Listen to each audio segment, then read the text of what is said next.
FORA.tv. The world is thinking.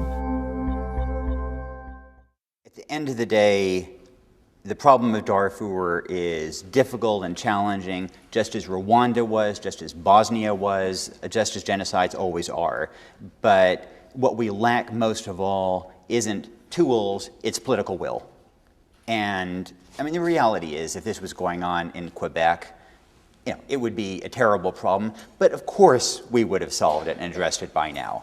Sierra Leone was a terrible problem, and then partly because Madeleine Albright showed up and for a few hours and was photographed with a small child who had had its arms cut off, that captured, television images captured the imagination, and so there was a will to do something about it, particularly in Britain, and that led to, so,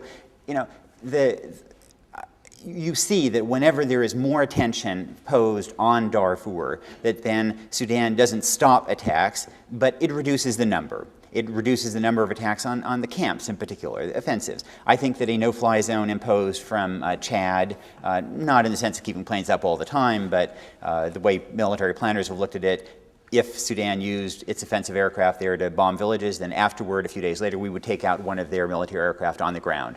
I think that would have a major effect improving things. France has dramatically improved the situation in Chad next door with its very small European force. I think we could work much more internationally and try to, if China were to cut off arms transfers to Sudan, that would completely transform the picture. And so I think there are a lot of levers. There's no magic bullet, but there is, in a sense, magic buckshot that I think would help.